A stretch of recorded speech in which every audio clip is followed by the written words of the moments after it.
गाँव में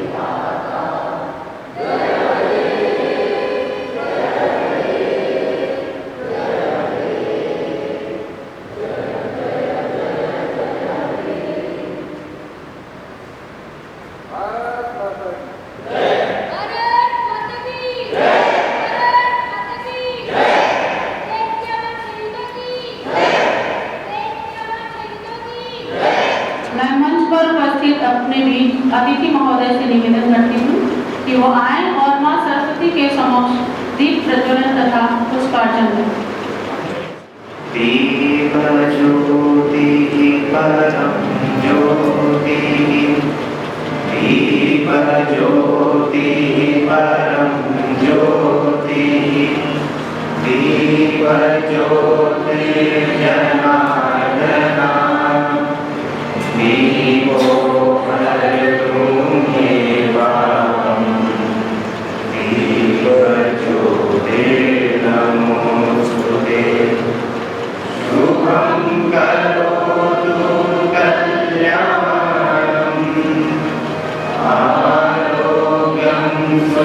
संपदा,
सादर प्रणाम।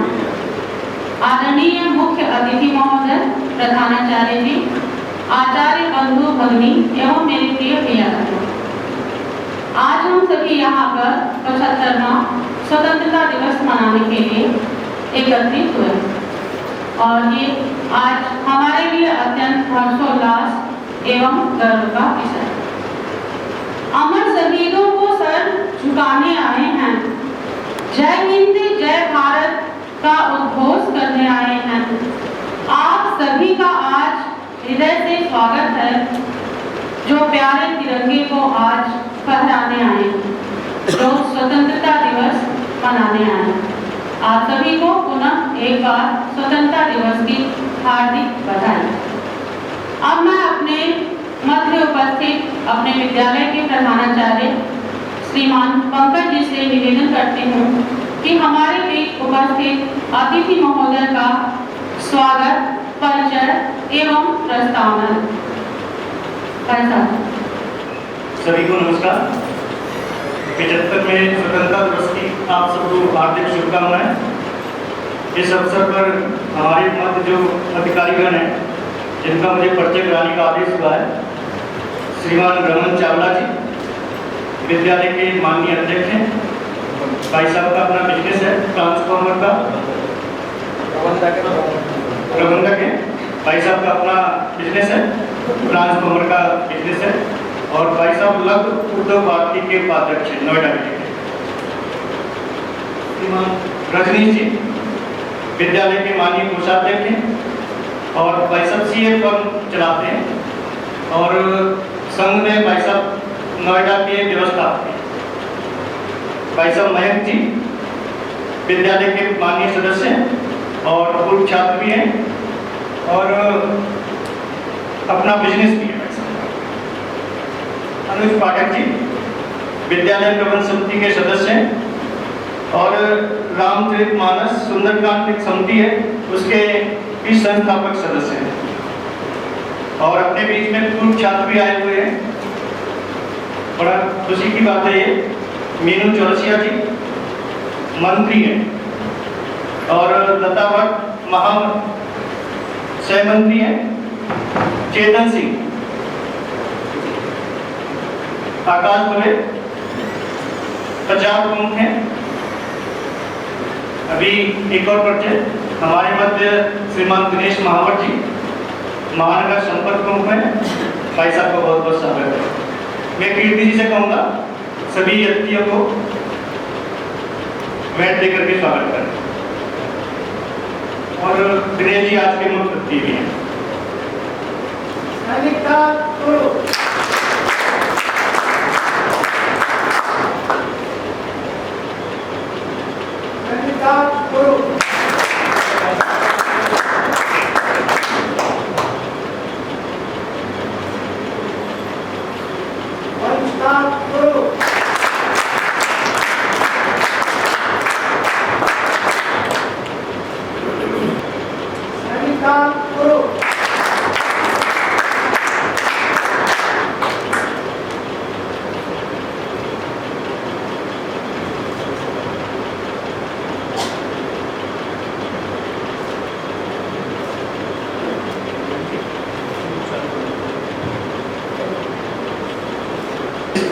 में स्वतंत्रता दिवस को हम आज़ादी का अमृत महोत्सव करके मना रहे हैं। तो हमने अपनी टीम के साथ एक चैलेंज लिया है कि इस साल में हम जो है जैसे संगीत और खेलकूद में काफ़ी अपने आप को डेवलप करेंगे और संगीत के क्षेत्र में कम से कम 50 से 100 भैया बहनों को एनरोल करेंगे अपने आप दूसरी संस्थाओं से कि वो 12 करते करते एक सर्टिफिकेट ले सके और जिससे वो इस प्रोफेशन में कहीं आगे अपना जॉब तलाश करें, स्किल्स ले सके। ऐसे ही हम खेल में भी जैसे वॉलीबॉल और लॉन टेनिस, इन बास्केटबॉल, इन क्षेत्रों में भी अपनी विधाएं जो है आगे बढ़ाएंगे। तो इस क्षेत्र में हम पूरा प्रयास करेंगे। साथ साथ हमने एक और चैलेंज लिया है कि जो शहीद हैं, हर रोज हम अपने गंगा स्थल पर या नीचे हॉल में कोई एक ऐसा कार्यक्रम करेंगे कि उनकी हमें उनके बारे में बताएं बच्चों को, समाज को एक मैसेज जाए। तो इस टाइप का हमने एक चैलेंज दिया है और अपने एकेडमिक स्तर को पूरा सुधारने का प्रयास करेंगे। तो इस साल हम ये कार्यक्रम करने वाले हैं। Thank you. मातृभूमि की रक्षा हेतु भारत के अमर शहीदों ने अपने प्राणों की आहुति देकर हमारी गौरव गाथा को सुशोभित किया है। इन्हीं वीर शहीदों को याद करते हुए तथा भारत को विश्व गुरु बनाने हेतु आचार्य बंधु भगिनी एवं विद्यालय के प्रिया बहनों द्वारा प्रस्तुत है समूह गान, जिसके बोल हैं गूंजे भारत मां की जय।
योगदान दे रहे हैं।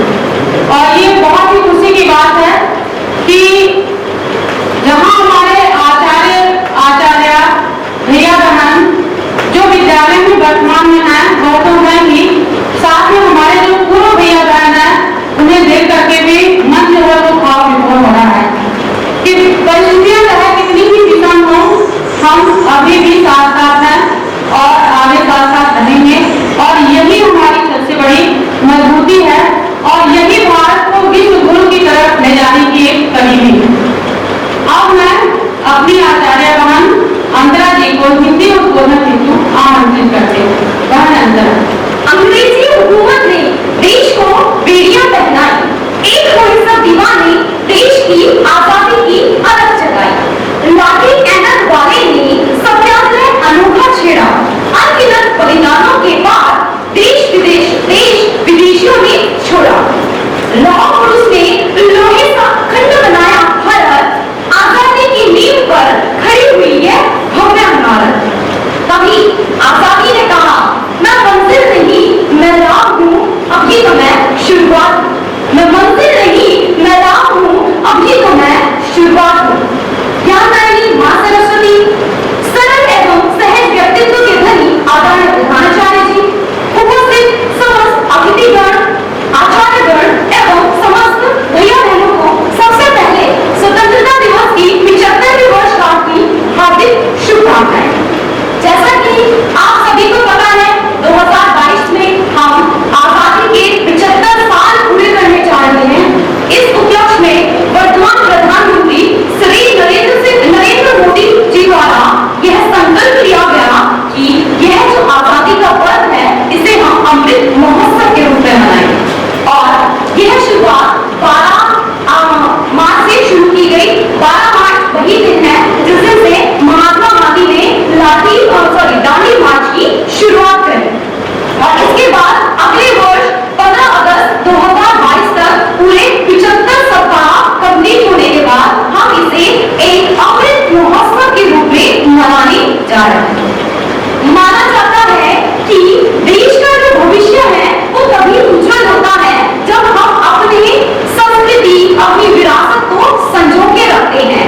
शायद यही कारण था कि वर्तमान प्रधानमंत्री जी ने यह संकल्प लेने की कोशिश करी कि देश की भावी पीढ़ी को उस समय स्वतंत्रता संग्राम के टाइम जितने भी लोगों ने अपना बलिदान दिया, शहीद हुए या जो भी इमारतें बनाई गई या जिसका भी स्वतंत्रता संग्राम से संभव था उन सब के बारे में देश न के देश बल्कि विदेशों को भी अवगत कराया जाए।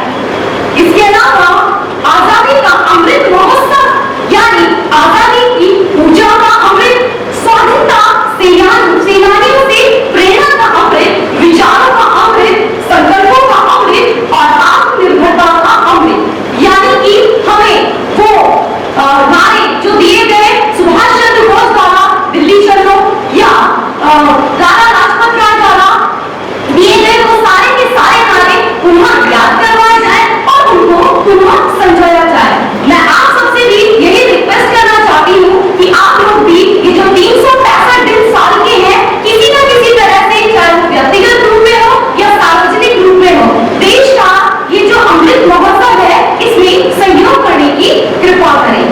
अंत में मैं यही बोलना चाहूंगी कि हमारा देश और आगे तभी बढ़ेगा जब हम सब मिलकर देश को आगे ले जाएंगे और एक दिन ऐसा आएगा कि पड़ोसी मुल्क भी वंदे मातरम के नारे लगाएंगे।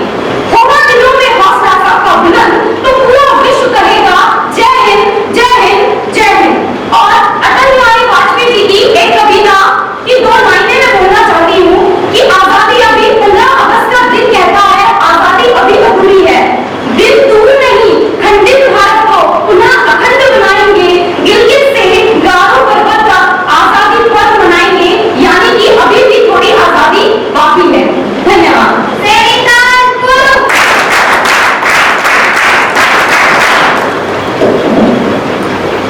धन्यवाद महानंदन।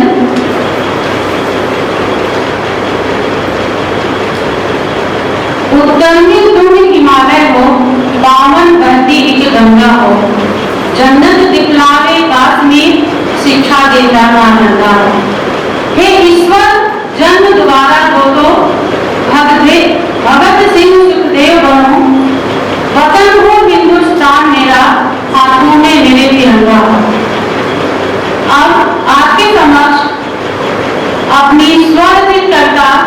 लेकर प्रस्तुत हैं आचार्य भैया हेमचंद जी।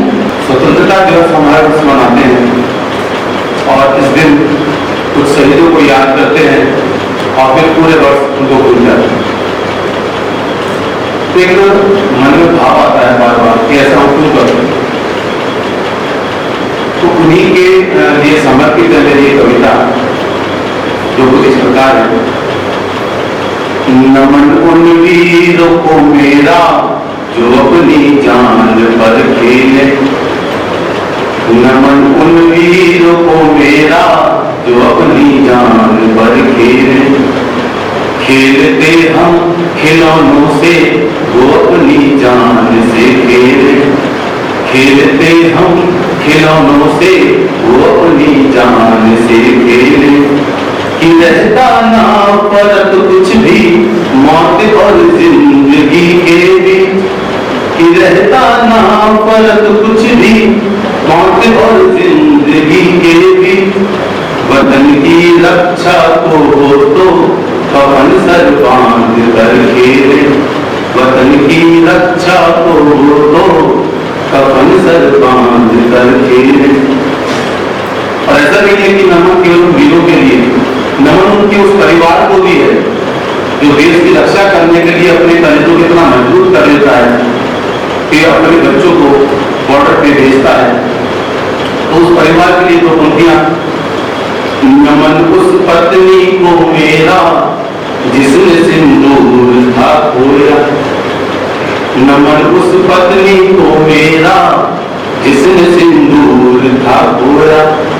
नमन उस पिता को है मेरा शहादत पर न जो रोया, नमन उस पिता को है मेरा शहादत पर न जो रोया। नमन उस माँ को भी जिसकी गोद अब हो गई सोनी, नमन उस माँ को भी जिसकी गोद अब हो गई सोनी। नमन उन बच्चों को भी जो पिता की गोद ना खेले, नमन उन बच्चों को भी जो पिता की गोद ना खेले। सो सके चैन से हम सब इसलिए जागते रहते, दिन हो या रात कोई मौसम हो कितनी सर्दी हो, -0 से नीचे का टेम्परेचर में वो हमेशा तैनात रहते, सिर्फ इस मकसद के लिए कि हम सब चैन अपने को सो सके चैन से हम सब इसलिए जागते रहते। सहे मौसम जुदाई कर नहीं फिर भी वो कुछ कहते। नमन इनको सभी कर लो इनके उपकार लाखों है, नमन इनको सभी कर लो इनके उपकार लाखों है। करे मिलकर कुछ ऐसा हार बनाए इनकी हम ले ले, करे कुछ मिलके ऐसा हार बनाए इनकी हम ले ले। जय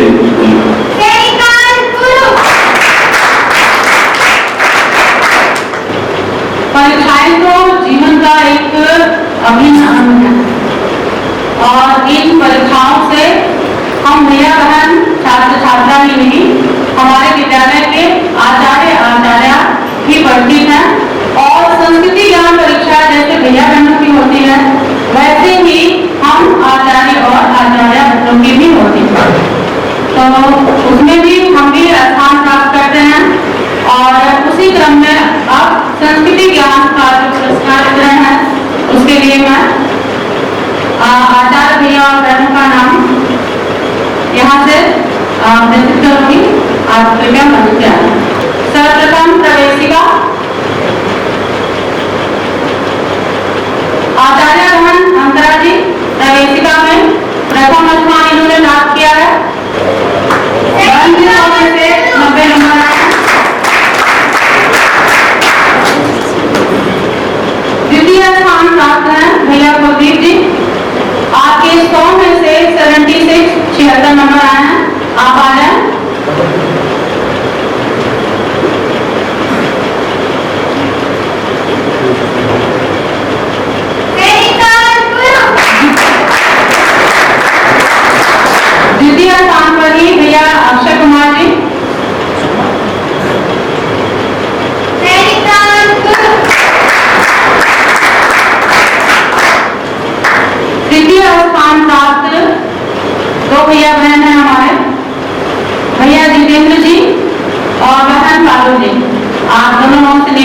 आप मंच पे आए।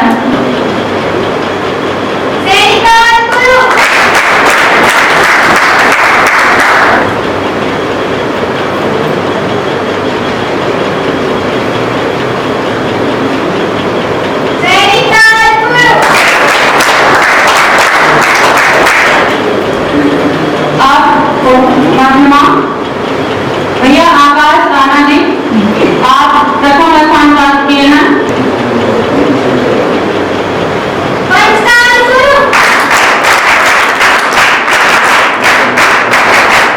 द्वितीय स्थान प्राप्त किया है बहन प्रिया सिंह जी ने। बहन प्रिया जी आप आ जाए।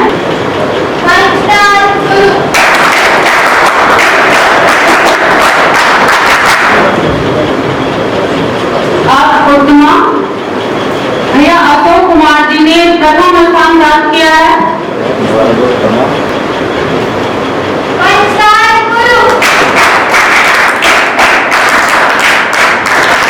भैया दीपक शर्मा जी, आपने द्वितीय स्थान प्राप्त किया है। आप मंच पे आमंत्रित हैं।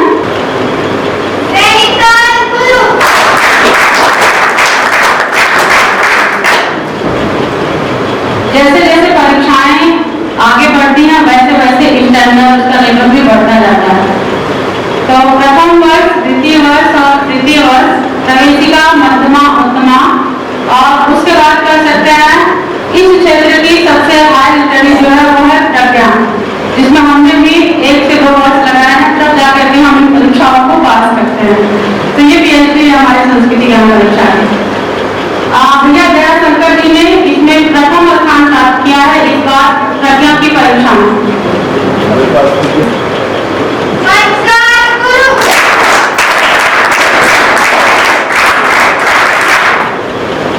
इसी परीक्षा में, प्रज्ञा की परीक्षा में भैया धीरज शर्मा जी ने द्वितीय स्थान प्राप्त किया है।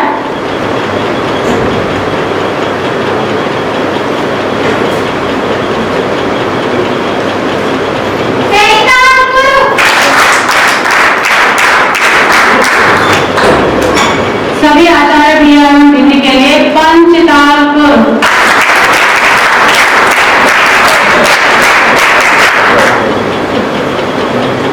अब मैं अपने बीच उपस्थित भैया मयंक जी को मंच पर आमंत्रित करती हूँ। आपके द्वारा एक गीत की प्रस्तुति। भारत भारत फिर से वैभव पाए परम, भारत भारत फिर से वैभव पाए परम, सब धर्मों से बढ़कर भाई होता धर्म। वंदे मातरम, वंदे मातरम, वंदे मातरम, वंदे मातरम। सबसे पहले मानवता ने आँख यहीं की खोली, सबसे पहले मानवता ने आँख यहीं की खोली, सीखी और सिखाई सबको प्रेम वृक्ष की होली, सीखी और सिखाई सबको प्रेम वृक्ष की होली। जान को हमने नहीं बनाया आप कमाओ धंधा, जगत प्रभु से हम कहते ये तक्षशिला नालंदा। देवों की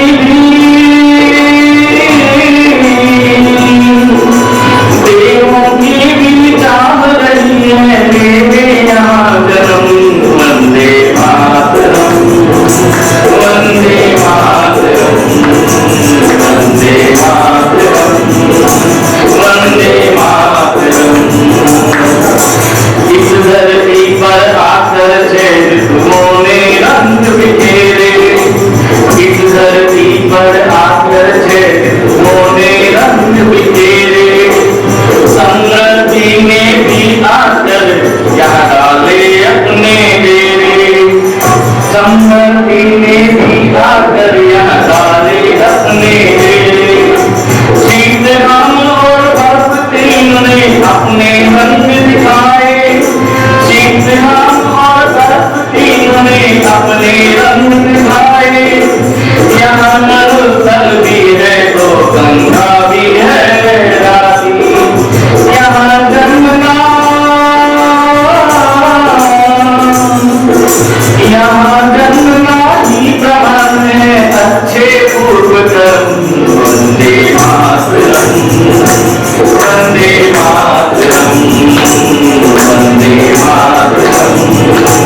वंदे मातरम।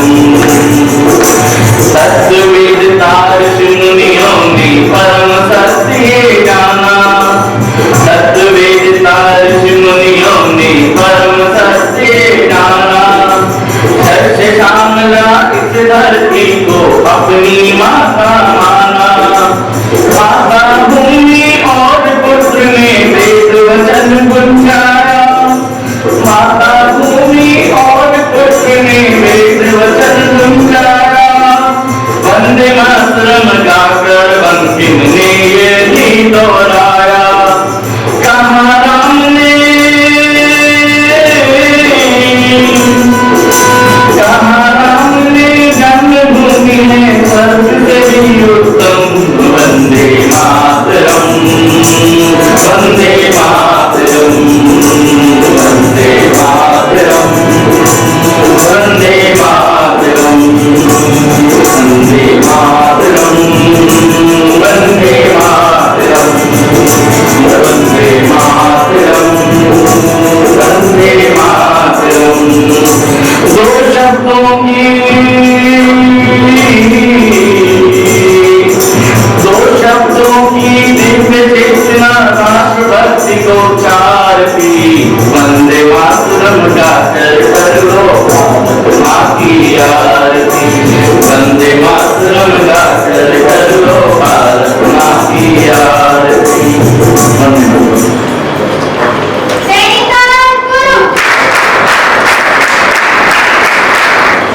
धन्यवाद भाई साहब इतने उत्साहपूर्ण गीत की प्रस्तुति के लिए। जननी जन्मभूमि स्वर्गादति गरीयसी, ऐसा भाव जो आपने प्रस्तुत किया उससे यह जो वातावरण है वो और भी हर्षोल्लासित हो गया। दया धर्म का मूल है, दया धर्म का मूल है, पाप मूल अभिमान। तुलसी दया न छोड़िए जगत घट में प्राण। जी हाँ, आज स्वतंत्रता दिवस के साथ साथ हम रामचरित मानस के प्रणेता तुलसीदास जी की जयंती भी मना रहे हैं। तुलसीदास जी के व्यक्तित्व पर प्रकाश डालने के लिए मैं विद्यालय के आचार्य भैया जयशंकर जी को आमंत्रित करती हूँ। भैया जयशंकर। धन्यवाद आचार्य जी। सुप्रभात, जय मां शारदे। आदरणीय प्रधानाचार्य जी, समस्त अतिथिगण, शिक्षकगण एवं हमारे प्यारे मेहमान, आज जैसा कि आप जानते हैं स्वतंत्रता सेनानी दिवस को मनाते हुए आज हम भक्ति भाव में लीन भगवान एक तरफ से जो बहुत अनुयायी थे तुलसीदास जी की जयंती को आज मना रहे हैं। गोस्वामी तुलसीदास जी का जन्म सन 1532 में उत्तर प्रदेश बांदा राजपुर राजापुर नामक स्थान पे हुआ। हालांकि इनकी जो जन्म तिथि है वो अभी कोई तय नहीं है, क्योंकि कई जो अधिकांश लोग थे, जो कवि थे, जो मतलब विद्वान थे, उन्होंने भी मतभेद बताया। एटा में एक जगह है सौर नामक क्षेत्र, वहां भी इनकी जन्म तिथि को बताया जाता है। इनके पिताजी का नाम आत्माराम शुक्ल था, इनकी माता जी का नाम तुलसी था। बहुत ही प्यार से इन्हें रखते थे घर में, लेकिन जब इनका जन्म हुआ तो अपनी माँ के गर्भ में 12 महीने तक के रहे। और जब इनका जन्म हुआ तो इनके मुंह में, जो कि आप सभी जानते हैं कि आज किसी भी बच्चे का जन्म होता है तो दांत नहीं होते हैं, लेकिन लगभग 32 के 32 दांत तुलसीदास जी में मौजूद थे जब उनका जन्म हुआ। अब मूल नक्षत्र में उत्पन्न हुए इन तुलसीदास जी को जब परिवार वाले देखते हैं तो वो असहज हो जाते हैं और मन में बहुत चिंता होती है कि कहीं ऐसा तो नहीं कि ये हमारे लिए आगे चल के खतरा है। तो कुछ दिनों के लिए उन्होंने अपने उस पुत्र दास को दासी चुनिया के पास रख दिया। तो कुछ दिन तक वो उनके साथ रहे, लेकिन कुछ उपरांत जो दासी चुनिया जी थी उनका भी देहांत हो गया। लास्ट जो उनका अंतिम था दास गुरु जी थे, उन्होंने इनका लालन पालन किया, अयोध्या में इनकी शिक्षा ग्रहण कराई। और जब ये युवा अवस्था में आए तो एक बहुत ही सुंदर कन्या रत्नावली से इनका विवाह। रत्नावली से विवाह के बाद अपनी पत्नी के प्रेम में इतने अनिरुद्ध हो गए थे वो कि किसी भी प्रकार के कार्य को करने में उनका मन नहीं लगता था। एक दिन जब उनकी पत्नी मायके गई और वो जब अपने घर पहुंच गई तो उसी रात को तुलसीदास जी उफनती नदी को पार करके और अपनी पत्नी के पास जा पहुंचे। उनकी इस स्थिति को देखकर उन्होंने कहा कि हे देवर, आप अचानक यहाँ आज कैसे आए? तब उन्होंने ये बताया कि मम्मी माँ, मैं तुम्हारे बिना एक पल नहीं रह सकता। उसी के उपरांत उन्होंने तुरंत एक प्रकार से उनको फटकारा और काटा कि देखिए देवर, आप मेरे शरीर को एक मात्र क्षण समझ रहे हैं, ये कुछ नहीं है। मांस हाड़ ये सभी चीज जो है, हमारा जो शरीर है सभी नश्वर है।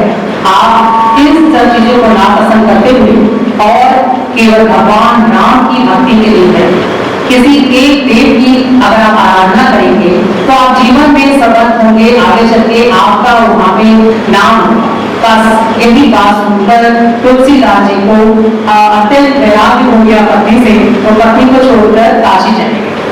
अब जब वो काशी गए वहां पे तो उन्होंने कई प्रकार की रचनाएं की, कवितावली, गीतावली, दोहावली, रामचरितमानस, जैसा कि आप जानते हैं कि रामायण वाल्मीकि जी ने संस्कृत में लिखी थी, इन्होंने अवनी में।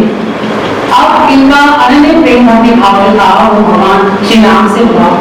एक बार सपने में इन्हें दूत के रूप में आए और ईश्वर आए, उन्होंने ये कहा कि आप भगवान हनुमान जी के और राम जी के दर्शन करने के लिए आप चित्रकूट आपको जाना पड़ेगा। रास्ते में अचानक ही हनुमान जी उन्हें साधु और तपस्वी वे से मिले और वो समझ गए कि हनुमान जी हनुमान जी से पूछते हैं कि देखिए गुरुवर, आप तो सबको जानते हैं, मुझे भगवान राम जी के दर्शन करने हैं। उन्होंने बोला कि हे वत्स, तुम दुखी ना रहो, तुम्हें राम जी के दर्शन होंगे, तुम अनन्य प्रेम भक्ति भाव रखते हो उनके प्रति, तुम चित्रकूट चले जाओ। चित्रकूट में जब वो गए तब वो उन्हें एक बालक के रूप में, जब वहां पे तुलसीदास जी चंदन को कूट रहे थे, भगवान श्री राम की मूर्ति पर तिलक लगाने के लिए जो कार्य कर रहे थे, सामने से एक बालक आता है और कहता है, भगवान अरे बाबा, मुझे ये तिलक चंदन चाहिएगा। वो पहचान नहीं पाते हैं, लेकिन वो भगवान राम ही होते। बाद में अंतर्ध्यान होने पे उन्हें लगता है कि आज मैंने भगवान श्री राम के दर्शन किए। एक पंक्ति की है वही, चित्रकूट के घाट पर भाई संतन की भीड़, तुलसीदास चंदन किसे तिलक देख रहे।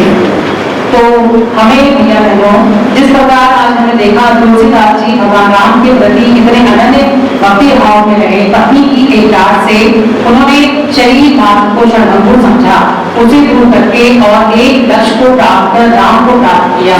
तो हम सभी भैया बहनों, आचार्य बंधुओं को भी अपना एक लक्ष्य निर्धारित करना चाहिए, चाहे वो ईश्वर से संबंधित हो, चाहे वो हमारा लक्ष्य ही क्यों ना हो। उसे प्राप्त करने के लिए हमें सर्वोत्तम शिखर पे पहुंचना चाहिए। आशा है आप सभी इस बात को अमल करेंगे। धन्यवाद। आप आपके सामने दर्शक का एक गीत भैया आनंद की द्वारा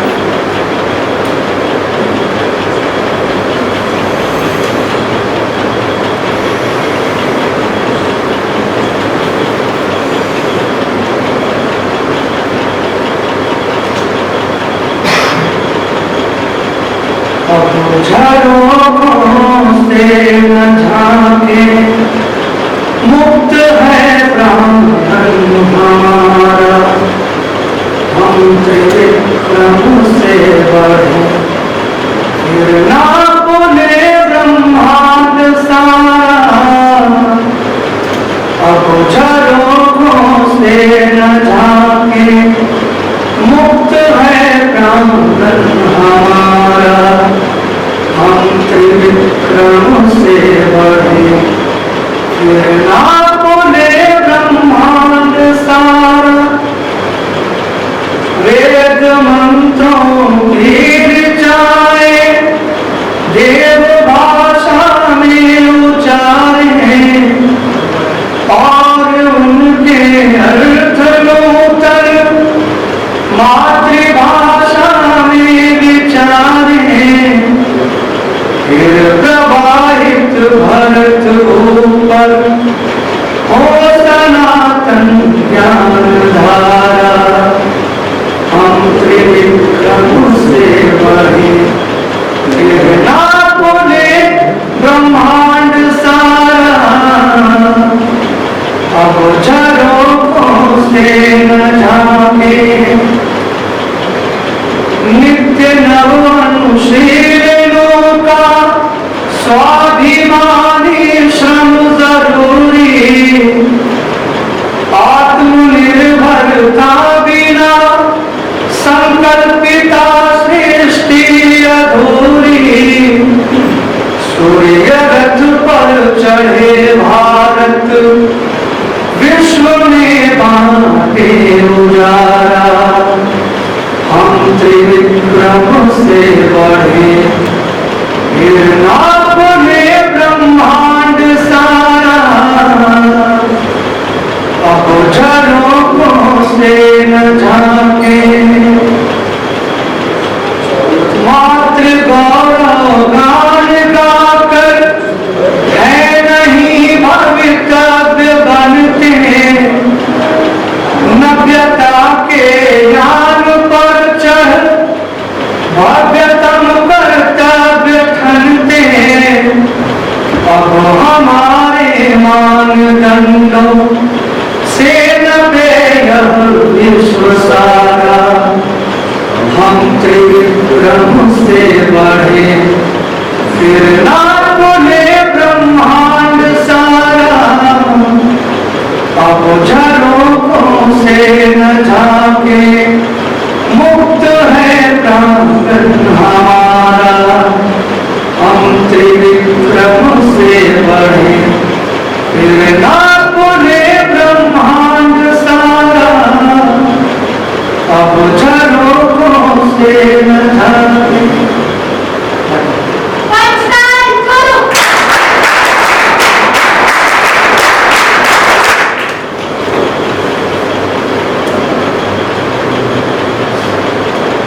मधुर गीत की प्रस्तुति के लिए बहुत बहुत धन्यवाद करता हूँ।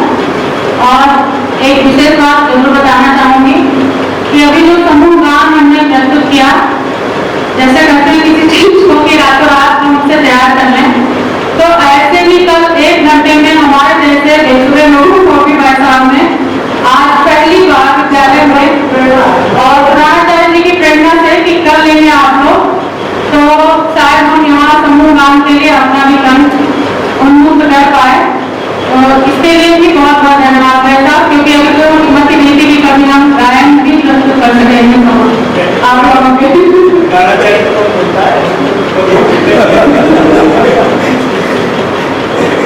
हमारी भारतीय मूल संस्कृति का मूल ही है अतिथि, और हमारे यहाँ की जो परंपराएं हैं वो हमारी जड़।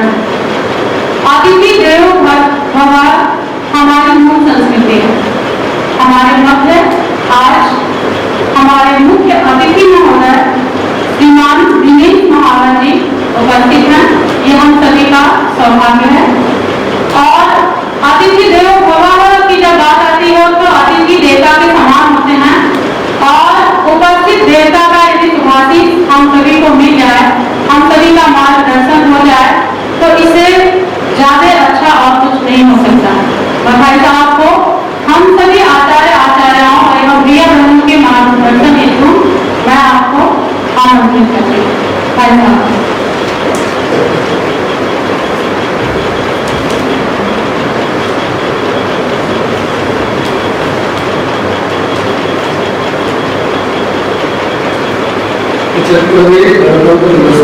आप सभी को हार्दिक शुभकामनाएं।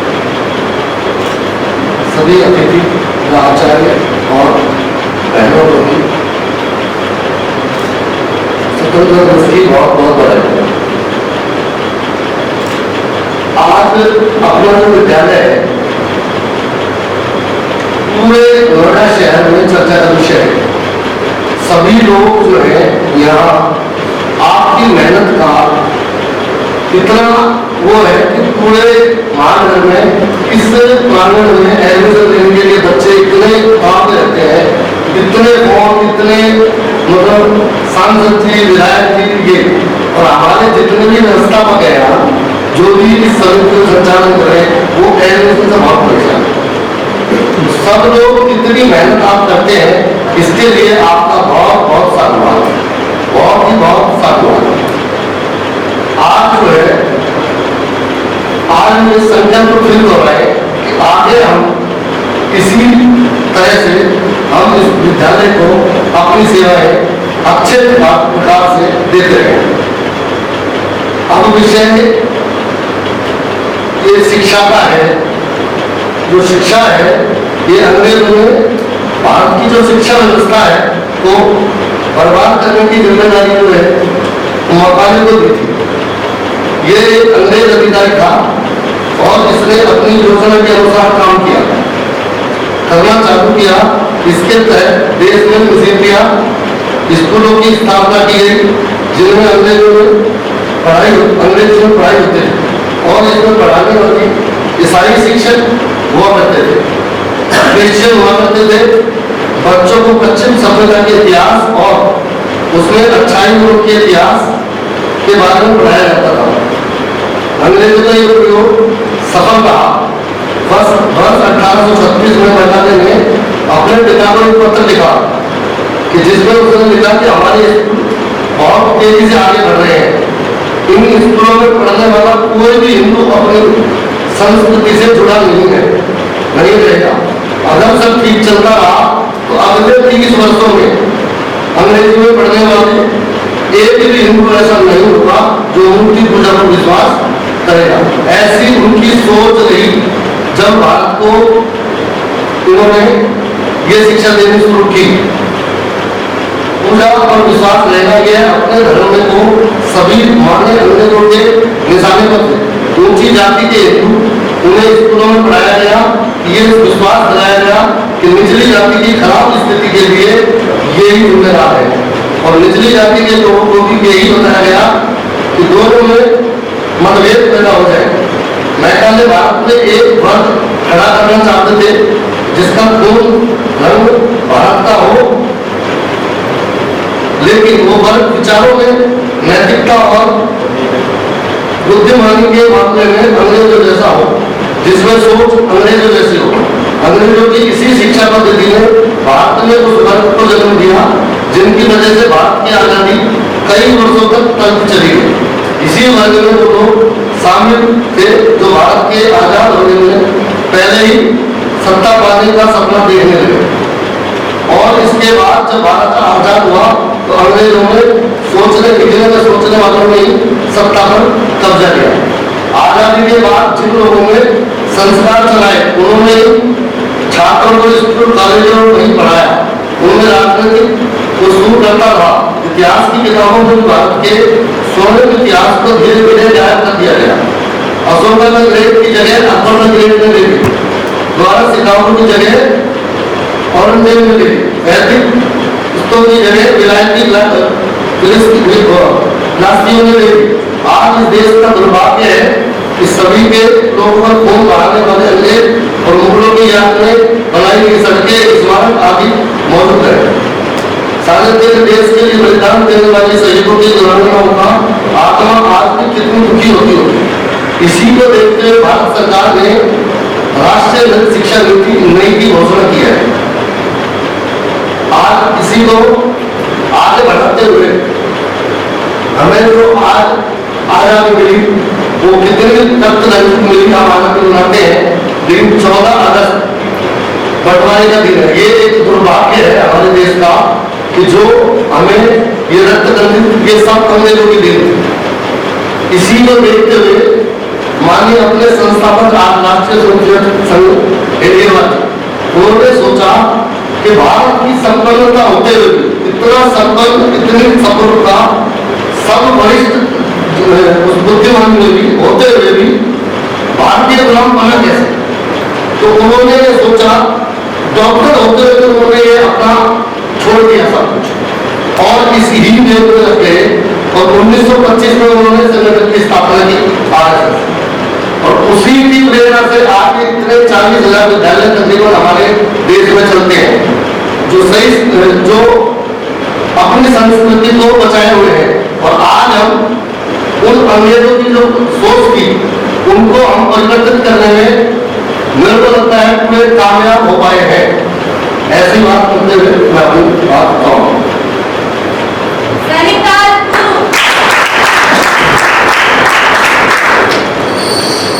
बहुत बहुत धन्यवाद। अब मैं अपने विद्यालय के कोषाध्यक्ष श्रीमान